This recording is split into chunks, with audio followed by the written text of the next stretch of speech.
મંગલાચરણ કરતા વ્યાસજીને 3 નો આંક બહુ જ ગમે, એટલે બધી વસ્તુ 3 આંકમાં ગણાવી.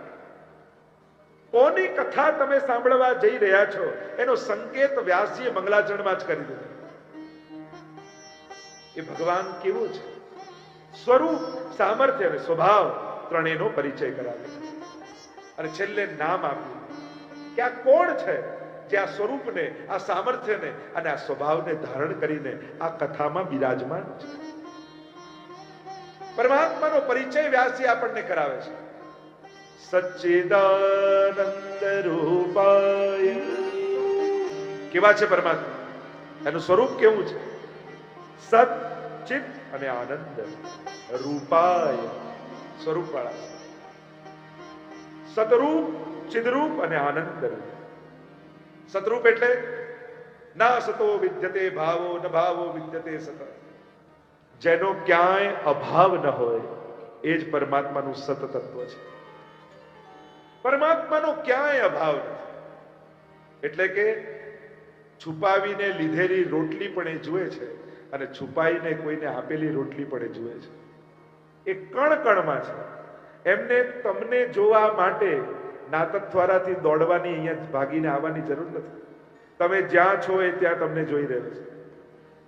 એનો ક્યાંય અભાવ નથી. એટલે જ બિરબલ અકબરના પ્રસંગમાં આવે છે, જ્યારે અકબર બાદશાહે બિરબલને પૂછ્યું કે કયું એવું કામ જે રાજા કરી શકે પણ ભગવાન ન કરી શકે, ત્યારે બિરબલે કહ્યું એક જ કામ એવું છે, રાજા કોઈને દેશ નિકાલો આપી શકે પણ ભગવાન કોઈને ના આપી શકે, કારણ કે સર્વત્ર ભગવાનની સત્તા છે. કણ કણમાં એ જ બિરાજમાન છે. આ જ પરમાત્માનું સત તત્વ છે. સત બીજું તત્વ છે ચિદ. ચિતિ જ્ઞાને. પ્રભુ સર્વજ્ઞ છે. પ્રભુ બધું જ જાણે છે. એ સર્વ વિષયોને તો જાણે છે પણ આપણા હૃદયની પણ જાણનારો છે. એટલે જ હરિરાયજી શિક્ષાપત્રમાં આજ્ઞા કરે છે, ન ચાતુર્યમ પ્રયોજકમ અંતર્યામી સમસ્તાનામ ભાવમ જાનતિ માનસમ. એ તો ઘટઘટની જાણનારો છે. એટલે ચતુરાઈ બધે કરજો પણ ઠાકોરજી આગળ ન કરતા, કારણ કે એ તમારા દિલની જાણનારો છે. પ્રભુ આગળ જેટલા નિર્દોષ બનીને રહીએ ને એટલા જ પ્રભુનો અનુભવ વધારે થાય. જેટલી ચતુરાઈ લઈને જશો પ્રભુ પણ તમને વધારે ચતુરાઈથી છલશે. ચિત્ત તત્વ, ચિતિ જ્ઞાને એ સર્વજ્ઞ છે. અને ત્રીજું તત્વ પરમાત્મા છે આનંદ. એ આનંદ રૂપ છે. સુખ અને આનંદમાં ફરક છે. માણસ આનંદ લઈને પેદા થાય છે અને સુખને આખી જિંદગી શોધતો હોય છે. લઈને મળે એ સુખ, આપીને મળે એ આનંદ છે.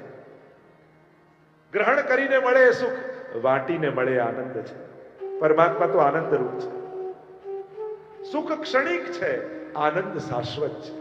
એટલે મહાપ્રભુજી પ્રભુનું સ્વરૂપ સમજાવતા કહ્યું, પૂર્ણાનંદો હરિસ તસ્માત કૃષ્ણ એવ ગતિર્મમ. ઠાકોરજી કેવા છે? પૂર્ણાનંદ. પરમાત્મા આનંદ રૂપ છે. વેદમાં એનું સ્વરૂપ કહ્યું, આનંદ માત્ર કરપાદ મુખોદરાનું. જે સર્વાંગ આનંદમય છે એ જ બ્રહ્મ છે. અને એ જ વેદમાં વર્ણિત બ્રહ્મ જે આનંદ રૂપ કહ્યો એ નંદ બાબાના ઘરે પ્રગટ થયો. એટલે કહીએ નંદ ઘેર આનંદ ભયો. વેદનો આનંદ નંદ બાબાના ઘરે પ્રગટ થયો છે. એટલે કે નંદ ઘેર આનંદ ભયો. પણ કયા નામે? તો કે જય કનૈયાલાલ. એ તો આનંદ રૂપ છે. અને આનંદ એ આત્માનો સ્વભાવ છે. આત્માનો સ્વભાવ આનંદ છે. અને એટલા માટે કોઈ ડોક્ટરને કે કોઈને પણ પૂછશો ને તમે કે લાંબુ જીવવા માટે શું કરીએ, તો કે આનંદમાં રહેવું. તો પણ ડોક્ટર આપણને શું કહે? આનંદમાં રહેવું. પણ એમ ન કે આનંદ ક્યાં જઈને મેળવવો. આ તો કથામાં આવીએ ત્યારે પહેલો દિવસ જાય, બીજો દિવસ જાય, ત્રીજો દિવસ જાય અને ચોથો દિવસ આવે ત્યારે સરનામું ખબર પડે કે નંદ ઘેર આનંદ ભયો. કનૈયાલાલ કી. તો આનંદનું સરનામું ભાગવત આપે છે. ક્યાં છે? તો કે નંદ ઘર આનંદ ભયો. આ નંદ બાબાના ઘરે આનંદ છે. આનંદ કહા હૈ? જ્યાં કથા હૈ, જ્યાં ઠાકોરજી હૈ. અને જ્યારે જીવ ભગવાનનો થઈ આનંદમાં જીવે છે ને. મેં તો આ કોરોનામાં બહુ જોયું.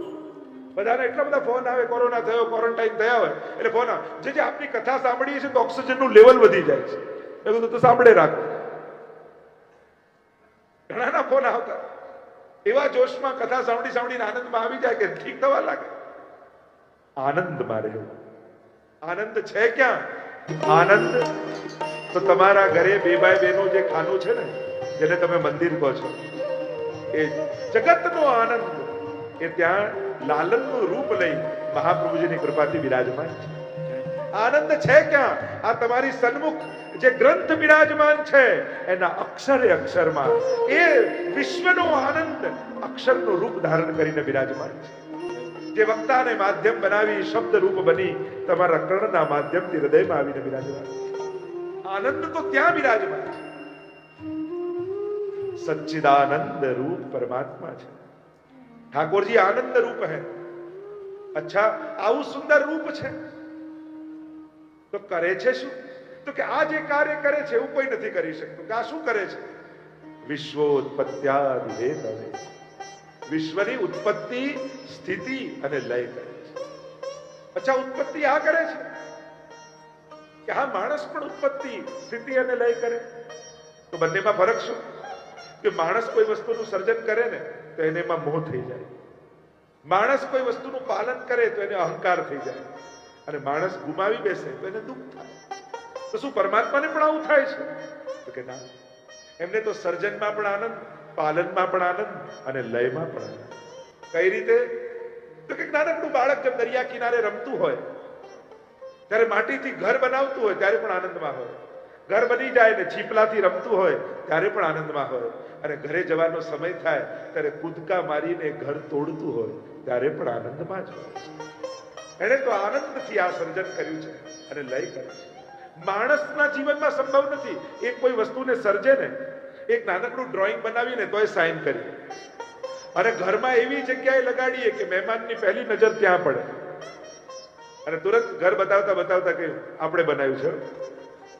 ભૂલી જાય કે તને કોણે બનાવ્યો છે અને તને બનાવનારે તો ક્યાંય સાઇન કરી નથી. આ દુનિયા બનાવનારે ક્યાંય સાઇન કરી નથી. પછી તારું સર્જન કેમ કહેવાય? પાલન કરે તો અહંકાર થઈ જાય. કોઈને પણ આપણે સેટ કરી દીધો આને, પણ તને કોણે સેટ કર્યો એ તો ભૂલી જ ગયો. આખી જિંદગી આપણે એમ કહેતા આપણે સેટ કરી દીધો, આપણે સેટ, અને એમાં ને એમાં અપસેટ રહીએ કે જેને સેટ કર્યો એ તો કયામાં રહ્યો જ નથી. મૂળ વાત એ છે કરનારો તો પરમાત્મા છે. અને ગુમાવી બેસીએ તો દુઃખ થાય આપણને. પ્રભુ તો લીલા કરે છે, ગણેમાં આનંદ છે. સર્જનારો એ હા. અરે એક નાનકડી ટાંકણીને તમે જુઓ અને કોઈ કે એમને બની ગઈ તો તમે માનો? નાનકડી ટાંકણીને જોઈને તમે તૈયાર નથી થતા કે એમને બની જાય. કોઈ બનાવનારું તો હોય ને. તો આખા બ્રહ્માંડને જોઈ તમને ઈશ્વર કેમ યાદ નથી આવતું? કે આ સર્જન થયું છે તો ક્યાંક ને ક્યાંક કોઈ સર્જનારો તો જરૂર હશે. રડતા રડતા રંગમંચ પર સૃષ્ટિ કેરો આવ્યો છે. ન ભૂખ તરસનું ભાન તને, ન સુખ દુઃખ કઈ સમજાય તને, ન ચાંદ ગગનમાં તે મૂક્યો, ન સૂરજ વળી તારું સર્જન તે નથી મૂક્યા નગમાં તોય તારાઓનો પાર નથી, ને તોય વળી તું બોલે છે કે સૃષ્ટિમાં ભગવાન નથી. આખું બ્રહ્માંડનું આ વૈચિત્ર્ય જોઈ તમને ભગવાનનું સ્મરણ કેમ નથી થતું? વિશ્વની ઉત્પત્તિ, સ્થિતિ અને લય કરનારો પરમાત્મા છે. અચ્છા, તો આટલા મોટા કાર્યો કરે અને મોટા કામ કરનારા સ્વભાવના બહુ આકરા હોય. બહુ મોટા પદ પર યા બહુ મોટા કાર્ય કરતા હોય ને એ સ્વભાવના બહુ આકરા થઈ જાય. તો અચ્છા, પરમાત્મા એમનો સ્વભાવ કેવો છે? તો કે આના જેવો કોમળ સ્વભાવ તો કોઈનો નથી. કેવો સ્વભાવ છે? કહ્યું તાપત્રય વિનાશાય શ્રી કૃષ્ણાય વયમ નમઃ. આ તો ત્રિવિધ તાપોને હરી દેનારો છે. પરમાત્મા બધું જ જોઈ શકે છે, ભક્તની આંખમાં આંસુ નથી જોઈ શકતો. આટલો સામર્થ્યવાન હોવા છતાં આટલો સુહૃદયી કોઈ હોય તો એ પરમાત્મા છે. એ ભક્તને દુખી નથી જોઈ શકતો. આપણો તો પરમાત્મા કેવો છે? ધાતૃચિતામ તતોન્યમ કંબા દયાલુ શરણમ પ્રજેમ.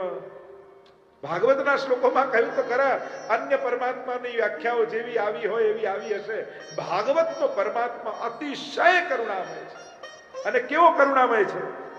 વિષ લગાવીને વિષપાન કરાવવા આવેલી પૂતના ભગવાનને મારવા આવેલી છે, અને એ પણ જ્યારે ખોળામાં લે છે ને તો એને પણ જે માની ગતિ આપે એવો કરુણામય પરમાત્મા છે. એવો ભાગવતનો ભગવાન છે.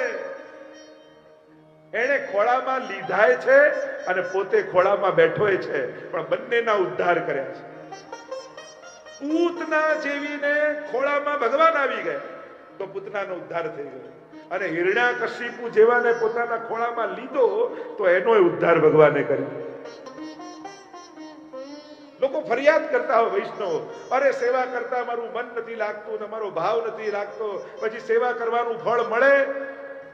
પૂતના જેવો તો ભાવ નથી ને, અભાવ છે, કુભાવ તો નથી ને. દૂધમાં તમે તો બદામ, પિસ્તા, કેસર ને ચારોળી નાખો છો, પૂતનાની જેમ વિષ તો ભેળવતા નથી ને. તો જે વિષ ભેળવીને આવી એને જો માની ગતિ આપતા હોય તો તમને કઈ ગતિ આપશે એનો તો વિચાર કરો. સંવા દયાલુ શરણમ બ્રજેમાં આવો કૃપાળુ સ્વભાવ વાળો પરમાત્મા શ્રીમદ ભાગવતમાં છે. કેમ કલયુગમાં ભાગવતનું મહાત્મ્ય ગાયું છે? કારણ કે અન્ય શાસ્ત્રોમાં રહેલો પરમાત્મા કર્મના સિદ્ધાંતોના ચોપડા ખોલીને બેઠો હોય છે, અને ભાગવતમાં બિરાજતા ભગવાને ચોપડા બંધ કરી અને કેવલ કૃપા કરવાનો સંકલ્પ કરેલો છે. એટલા માટે ભાગવતની શરણે જાઓ કલયુગમાં. એટલા માટે કલયુગમાં અન્ય શાસ્ત્રો કરતા પણ ભાગવતનું મહાત્મ્ય અધિક કયું છે. મહાપ્રભુજીએ પણ કૃપા કરી આ ભાગવતનું મંથન કરી ભાગવત સુધા રસ મથ કે અપનો પંથ જતાયો. ભાગવતનું દોહન કરી જે માખણ કાઢ્યું એનું નામ જ પુષ્ટિ માર્ગ છે.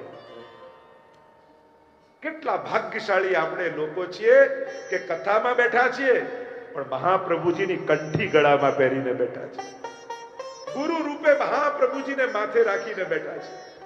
આ કલયુગના સમયમાં શ્રી વલ્લભ જેવા ગુરુ આપણને મળ્યા છે, એનાથી ભાગ્યશાળી બીજું શું હોય? એનાથી સૌભાગ્યની વાત બીજી શું હોય? સાધન બળ નથી, કોઈ સાધનનું બળ નથી, સાધનાનું બળ નથી, બુદ્ધિનું બળ નથી, પણ હા ગુરુ બળ આપણા માથે એટલું મોટું છે ને કે ગુરુનું કૃપા બળ એટલું મોટું છે કે બિન સાધન પાએંગે ફલ. સાધન કર્યા વગર પણ જગતનો નાથ મહાપ્રભુજી આપણા ખોળામાં રમતો કરી દીધો છે. એ ત્રિલોકના નાથને રોજ જગાડીને ખોળામાં આપણે બેસાડીએ છીએ. એવું સૌભાગ્ય મહાપ્રભુજી આપણને આપે છે.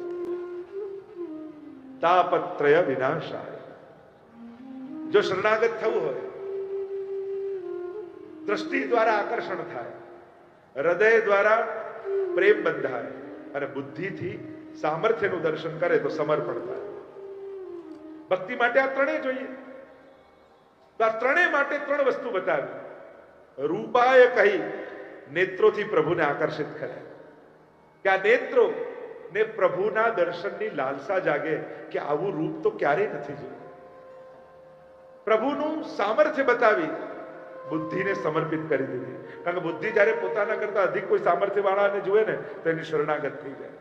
એટલે સામર્થ્ય બતાવ્યું. વિશ્વોત્પત્યાદિ હેતવે, આટલું મોટું કાર્ય કરનારો પરમાત્મા છે. અને સ્વભાવ બતાવી હૃદયને ઠાકોરજીમાં લગાવી દીધું. કારણ કે જ્યાં લાગણી જુએ ને ત્યાં હૃદય એનું થઈ જાય. તો પ્રભુ કેવા લાગણીશીલ છે એ પ્રભુનો સ્વભાવ બતાવીને કહ્યું. પણ આ ભગવાન છે કોણ? આ કોની વાત થઈ રહી છે? એટલે કહ્યું શ્રી કૃષ્ણાય વયમ નુમઃ. એવા શ્રી કૃષ્ણને અમે નુમ ધાતુ સ્તુતિના અર્થમાં વપરાય છે. અમે પ્રભુની સ્તુતિ કરીએ છીએ. પ્રશંસાના અર્થમાં વપરાય છે. અમે પ્રભુની પ્રશંસા કરીએ છીએ. યા એક અર્થ નમનના અર્થમાં કર્યો કે અમે પ્રભુને નમન કરીએ છીએ, વંદન કરીએ છીએ. એક વસ્તુ યાદ રાખો, જેને પગે લાગવા જેવું છે એને નહીં લાગો તો ન લાગવા જેવા લોકોને રોજ પગે પડવું પડશે. સર્વ સમર્થ એવા ઠાકોરજીને વંદન નહીં કરો તો અસમર્થ એવા માણસના પગે પડવું પડશે. પ્રભુના આશ્રયમાં નહીં રહો તો દુનિયાની ગરજ કરતા રહેવું પડશે. વૈષ્ણવ એને કહેવાય કે જીવનના પ્રત્યેક સંકલ્પો પ્રભુના ભરોસે કરે, લોકોના ભરોસે ન કરે. કારણ કે જે વ્યક્તિને પોતાના જીવનનો પોતાના ઉપર ભરોસો નથી એના ભરોસે આપણે જીવન કેમ કાઢી શકવાના? જે આજે છે ને કાલે રહેશે કે નહીં એની ભરોસો નથી, એની ખબર નથી, અને એના ભરોસે આપણે જીવન કાઢવાના, જીવનના સંકલ્પો એના ભરોસે કરવાના? અરે ના. શરણે પડવું હોય તો સર્વ સમર્થના શરણે પડવું. અને આ જગતમાં, આ બ્રહ્માંડમાં સર્વ સમર્થ કોણ છે? તો મહાપ્રભુજી આજ્ઞા કરી, પ્રભુ સર્વ સમર્થો હિ તતો નિશ્ચિતતામ વ્રજે. કેવલ ને કેવલ પરમાત્મા જ સર્વ સમર્થ છે. महाप्रभुजी आज्ञा करते हैं, अल्पाश्रयो न कर्तव्य, कर्तव्यो महदाश्रय. अल्पनो आश्रय न करता. ભવસાગરમાં ડૂબી રહ્યા છો તો એવું કઈ હાથમાં ન પકડતા જે ડૂબાડી દે. એવું પકડજો જે તારનારું હોય. આજ સુધી આપણે એવું જ પકડવાની કોશિશ કરી. વસ્તુ, વ્યક્તિ, સાધન, ઘર, ગાડી, જે પદાર્થો આજ સુધી પકડવાની કોશિશ કરી એ પાડનારા હતા. પણ આજે ભાગવતજીને પકડ્યા છે તો નિશ્ચિત આપણને તારનારા થઈ જશે, આપણને ભવપાર લઈ જશે. એટલે હું તો ઘણી વાર કહું ને, કથામાં સુઈ જાવ ને તો આ કથા તો ભવપાર ઉતારે. કોઈ નાવમાં તમે બેઠા હો અને આ કિનારેથી પેલા કિનારે જવાના હો અને નાવમાં બેસીને સુઈ જાવ તો એ નાવ પાર ઉતારે કે નહીં? એમ કથાનો પંડાલ એ ભવપાર ઉતારવાની નૌકા છે. અહીંયા સુઈ જશો ને તોય તમને ભવપાર તો ઉતારશે જ. આ ભાગવત આ એવી નૌકા છે જે ભવપાર લઈ જવાની. કથામાં બેસવું, કેવલ બેસવું એટલું પણ કાફી છે મુક્તિ માટે. કેવલ આવીને બેઠા, કોઈ ભાવ નથી, કોઈ જિજ્ઞાસા નથી. અજાણતા ફરતા ફરતા જતા હતા, પોસ્ટર જોયું કથાનું, થયું કે લાવ અહીંયાથી નીકળું છું, બેસી તો જાઉં. આટલો તડકો છે તો શાંતિથી ખુરશીમાં. થાક ઉતારવા માટે બેસશો ને પણ છતાંય ભગવાન ભવનો તમારો થાક ઉતારી દેશે. એવો પ્રભાવ કથાના સ્થળનું થઈ જશે. અને એમાં પણ જ્યારે આવો વિશ્રામ ઘાટનો ભાવ હોય, કલકલ કલકલ વહેતી આ પવિત્ર સાબરમતી નદી 7 દિવસ માટે યમુનાજીનું રૂપ ધારણ કરીને વહેતી હોય ત્યારે એ સ્થળનું મહાત્મ્ય અનેક ગણું વધી જતું હોય. અહીંયા બેસનારને એ જ ફળ મળશે જાણે વિશુદ્ધ મથુરા તટે. મહાપ્રભુજીએ યમુનાષ્ટકમાં કહ્યું ને, એ વિશુદ્ધ યમુનાજીનો તટ, મથુરાનો એ તટ આજે અમદાવાદ વિશ્રામ ઘાટ બની ગયું છે. અને એવું ઘાટ બન્યું છે જે આપણા ઘટને યમુનાજીનો ઘાટ બનાવી દેવા. તાપત્રય વિનાશાય શ્રી કૃષ્ણાય વયમ નુમઃ. એવા શ્રી કૃષ્ણ. કૃષ્ણ એટલે કોણ?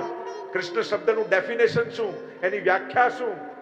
શાસ્ત્રએ કરી, કૃષિર્ભુવાચકો શબ્દ ણશ્ચ નિવૃત્તિવાચક તયોરૈક્ય પરબ્રહ્મ કૃષ્ણ ઇત્ય વિધીયતે. કૃષિર્ભુવાચક શબ્દ. કૃષ્ણ એટલે સર્વત્ર જેની સત્તા છે, અને કૃષ્ણ એટલે આનંદ. કૃષ્ણ શબ્દનો અર્થ થાય જે સદાનંદ છે, જે સર્વત્ર આનંદ રૂપ વ્યાપ્ત છે, એ જ કૃષ્ણ છે. એને વંદન કરીએ છીએ, એને નમન કરીએ છીએ. કોને વંદન કરીએ છીએ? જે સચ્ચિદાનંદ રૂપ છે, જે વિશ્વની ઉત્પત્તિ, સ્થિતિ અને લય કરે છે, જે ત્રિવિધ તાપોને હરે છે, એવા ભગવાન કૃષ્ણને વંદન કરીએ. કહેવાનો મારો અર્થ, વંદન કરો તો વફાદારી પણ રાખજો, નમન કરો તો નમક હલાલી પણ કરજો, પ્રણામ કરો તો પ્રામાણિકતા પણ રાખજો. તકલીફ એ છે વંદન કરનાર પ્રત્યે આપણી વફાદારી કેટલી. દુનિયાને પાસે ભાગનારો, દોડનારો, સહારો ગોતનારો વ્યક્તિ જ્યારે નિષ્ફળ થાય ને ત્યારે ભગવાનના શરણે આવે અને છેલ્લે જો હવે ભગવાન જે કરે કે સારું. પ્રભુ કરે એ સારું એ થાકીને બોલવાની વાત નથી, એ સમજીને બોલવાની વાત છે. સૌથી પહેલા મનમાં વિશ્વાસ હોવો જોઈએ, પ્રભુ મારું ક્યારે પણ અહિત નહીં કરે. લોકો તો સેવા માટે પણ ડરેલા હોય. સેવા પધરાવી તો છે પણ અપરાધ લાગશે, દોષ લાગશે. તમે પરમાત્માને સમજો છો શું? તમે એક આટલી નાનકડી કટોરી મિશ્રી ધરવાનું ભૂલી ગયા અને તમારું બગાડી નાખે. આવું તો માણસે ના કરે, ભગવાન કરે. આપણી વ્યાખ્યાઓ પ્રભુ માટે કેવા વ્યવહારની હોય છે. મહાપ્રભુજી ઠાકોરજીના સ્વરૂપને સમજાવતા કહે છે, કૃષ્ણાત પરમ નાસ્તિ દૈવમ વસ્તુતો દોષ વર્જિતમ. પ્રભુ જેવો નિર્દોષ આ જગતમાં કોઈ નથી. ન એના સ્વભાવમાં દોષ છે, ન એના કાર્યમાં દોષ છે, ન એના સર્જનમાં દોષ છે. કૃષ્ણને આપણે સમજ્યા જ નથી. અને સમજ્યા નથી એટલા માટે એમ કહીએ અપરાધ લાગશે, દોષ લાગશે, અમને તો નહીં ફાવે, પ્રભુ ક્યાંક નારાજ થઈ જાય તો. હજી કૃષ્ણને સમજ્યા નથી તમે. જે દિવસે એના સ્વભાવને સમજી જશો તો સમજાશે એના જેવો હિતકારી આપણા જીવનમાં બીજો કોઈ નથી, એના જેવો પ્રેમાળ આપણા જીવનમાં બીજો કોઈ નથી, આપણું ભલું ઈચ્છનારો એના જેવો બીજો કોઈ નથી. અને જ્યારે પ્રભુને આવા પ્રેમાસ્પદ કરીને જીવનમાં સ્વીકારશો ત્યારે પ્રભુનો ભય નહીં લાગે, પ્રભુ માટે પ્રેમ જાગશે. પછી દોડી દોડીને પ્રભુ પાસે જવાની ઈચ્છા થશે. દુનિયા પાસે જશો તો આશ્વાસનથી વધારે બીજું કાંઈ નહીં મળી શકે. આશીર્વાદ લેવા હશે તો કેવલ ને કેવલ પ્રભુ જ આપી શકશે. એક વસ્તુ જીવનમાં યાદ રાખજો, માણસ મદદ કરી શકે, સુખી ના કરી શકે. દુનિયાનો માણસ છે ને મદદે આવશે, તમારી મદદે અમે બેઠા છીએ, મદદ કરી શકે, પણ કોઈ વ્યક્તિ એમ ગેરંટી ના આપી શકે મારી મદદથી તારું દુઃખ દૂર થઈ જશે, મારી મદદથી તું સુખી થઈ જઈશ, એવી ગેરંટી કોઈ ના આપી શકે. સુખનો દાતા તો કેવલ ને કેવલ ઈશ્વર જ છે. તો જેના હાથમાં છે એના પગે જઈને પડજો, જેના હાથમાં નથી એવા અસમર્થ લોકોના ભરોસે આ બહુમૂલ્ય જીવનને વ્યર્થ ન કરી નાખો. પ્રભુ સર્વ સમર્થો હિ, ઠાકોરજી સર્વ સમર્થ છે. એવા પ્રભુને આપણે વંદન કરીએ છીએ, નમન કરીએ. વંદનમાં બહુ તાકાત છે વૈષ્ણવો. કદાચ માળા ન ફેરવી શકો, પાઠ ન કરી શકો, ઉપવાસ ન કરી શકો, કોઈ વ્રત નિયમ ન પાળી શકો, પણ શું કથામાં બેઠા છો તો આટલો એક નાનકડો સંકલ્પ ન કરી શકો કે રોજ સવારે ઉઠી ઠાકોરજીને વંદન કરીશ, દંડવત કરીશ. ભાગવતમાં વંદનની વિશેષ મહત્તા બતાવીશ. જો ને મંગલાચરણની શરૂઆત પણ એનાથી અને ભાગવતજીનો અંત પણ કહ્યું પ્રણામો દુઃખ સમનસ્તમ નમામિ હરિમ પરમ. કેવલ પ્રભુને કરેલા પ્રણામ, એ પ્રણામનું પરિણામ શું? સમસ્ત દુઃખોની સમાપ્તિ. દુઃખોને દૂર કરવા માટે વ્રત નિયમ તપ આની જરૂર નથી, હૃદયથી વંદન કરવાની જરૂર છે. નવદા ભક્તિમાંનું એક ભક્તિ છે, વંદન ભક્તિ.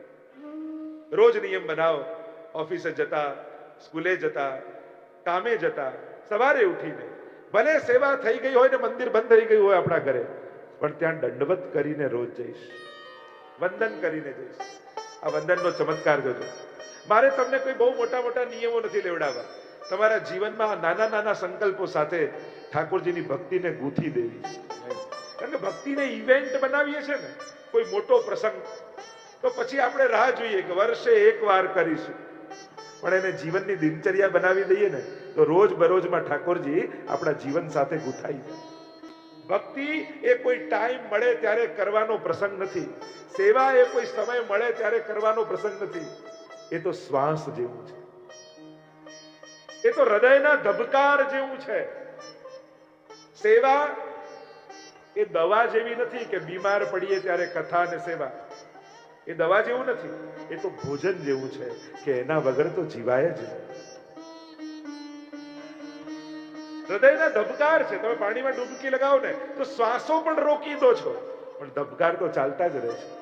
એમ ભલે સંસાર સાગરમાં ડૂબકી લગાવીને આપણે ખૂપાઈ ગયા હોય અંદર, પણ સેવા અને કથાના ધબકાર તો ચાલતા જ રહેવા જોઈએ. કારણ કે જો આ ધબકાર બંધ થઈ જાય ને તો જીવન સમાપ્ત થઈ જાય. તમારું એક વૈષ્ણવી વ્યક્તિત્વ એના ધબકાર સેવા અને સત્સંગ છે. ક્યાંક આ ધબકાર અટકી ન જાય એના માટે સતત સાવધાન રહે.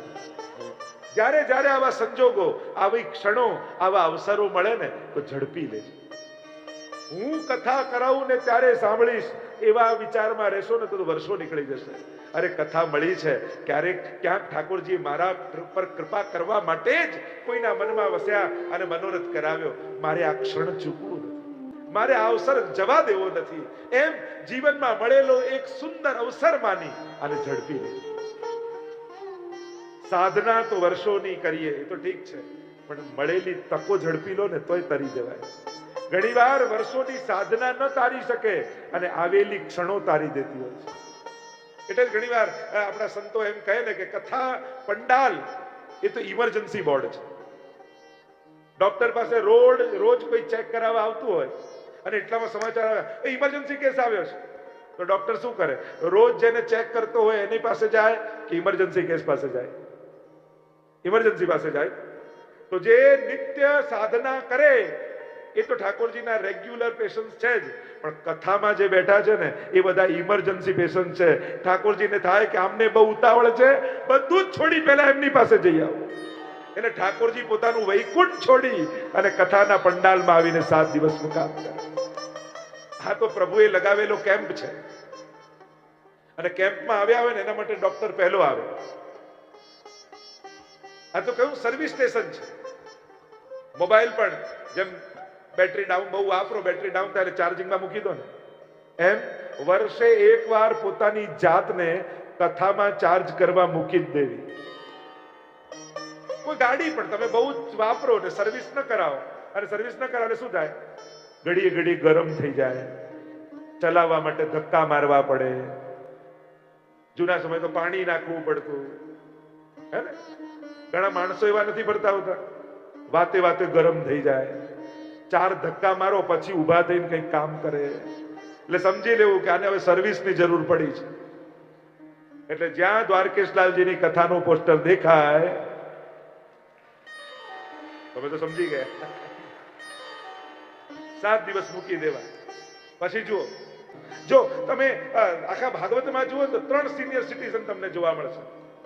એક છે ભીષ્મ પિતામહ, બીજા છે ધૃતરાષ્ટ્ર અને ત્રીજા છે નંદ બાબા. ત્રણેયનું પાછલું જીવન જુઓ. એક છે ભીષ્મ પિતામહ, દાદી સાથે એવા વફાદાર, બસ કામના ખુરશી જોડે બેઠા રહ્યા, ફરજ નિભાવતા રહ્યા, છેલ્લે બાણ સૈયા પર સૂતા. પણ હા, કૃષ્ણએ આવીને કૃપા કરી, કારણ કે કર્તવ્યો નિભાવે. બીજા ધૃતરાષ્ટ્ર, મામ કાહા પાંડવા ચૈવ કિમ કુર્વત સંજય, મારું તારું કરતા રહ્યા તો આખી જિંદગી છેલ્લો સમય પણ રડતા રડતા જીવનમાં સમાપ્ત કર્યો. પણ એ જ 3 સિનિયર સિટીઝનમાં છેલ્લા છે નંદ બાબા. એમણે જીવનના છેલ્લા સમયમાં ઠાકોરજીને ઘરે પધરાવી લીધા, એટલે એમનું નંદાલયમાં રોજ નંદ ઘેરા નંદ ભયો, જય કનૈયા લાલ કી. બસ અહીંયા જેટલા વડીલો બેઠા હોય એમને કહીશ, બાણ સૈયા પર શું છે કે નંદ મહોત્સવમાં નાચવું છે, એ તમારે નક્કી કરવા. મારું તારું કરીને ખપી જવું છે કે દહીં દૂધ ઉછાળીને આનંદ માણવું છે, એ તમારે નક્કી કરવા.